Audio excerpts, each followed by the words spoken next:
Hi friendship, nakapag-almusal ka na ba?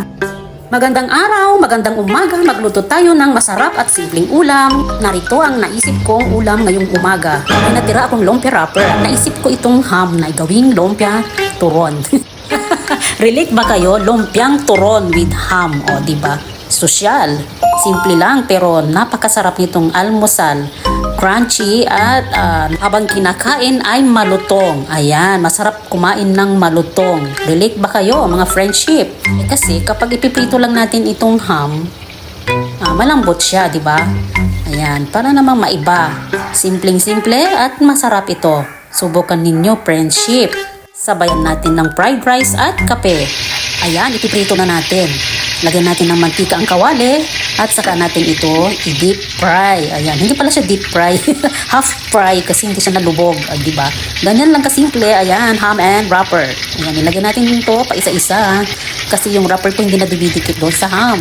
Ayan, o di ba? Para hindi siya bumukha ka. Ayan, o di ba? Relate ba kayo kapag hindi na dumidikit ang wrapper? Bumubukha ka.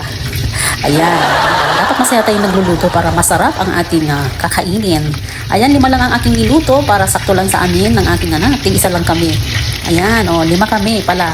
Ay hindi, 4 lang pala kami, 2 sa akin. Siyempre titikman ko yung isa, di ba? Ganon, 2 sa akin, tig-isa sila. Ayan, ayan, tig-isa tayo tuwing umaga. Masarap ito na almusal. Subukan ninyo friendship. At pwede nyong lagyan ito ng gulay kung may gulay kayong natira sa inyong laman ng ref. At dahil yan lang ang aking ginawa, naubos na ang gulay ko sa loob ng ref. Kaya ganyan lang siya. Pero kung gusto nyong lagyan ng gulay, mas masarap. At subukan ninyo ito friendship at talagang mababalik-balikan yung magluto.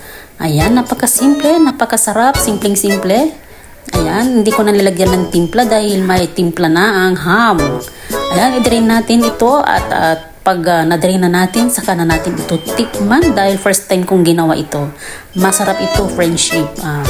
Sigurado, pwede nyong uulit-ulitin. Ayan, diba? Ulit-ulitin, syempre, pag masarap ang ating ulam. Ayan na, ready na for plating. O, diba? Tumutulo pa, friendship. Syempre, tanggalin natin yung mantika. I-drain muna natin para maiba naman ang ating kakaining lumpia. Mas pinasarap ito ng wrapper. Ayan, simpleng-simple o diba friendship? At siguradong mapaparami ang kakain dito kapag isang ham na isang lata. Pwedeng-pwede kahit 10 pa kayo. Ibang-iba ang atsura ng ating lumpia ngayong umaga. Try ninyo friendship at masarap ito. Ready na for plating. O diba super crunchy? Favorite nyo rin ba ang lumpia? Ano kayang magandang tawag dito? Lumpia ham or ham lumpia. O diba? Sosyal. Naku, friendship, try mo to. Sigurado kung gusto mo namang lagyan ng gulay dyan sa loob, ay pwedeng-pwede naman. Thanks and keep on watching.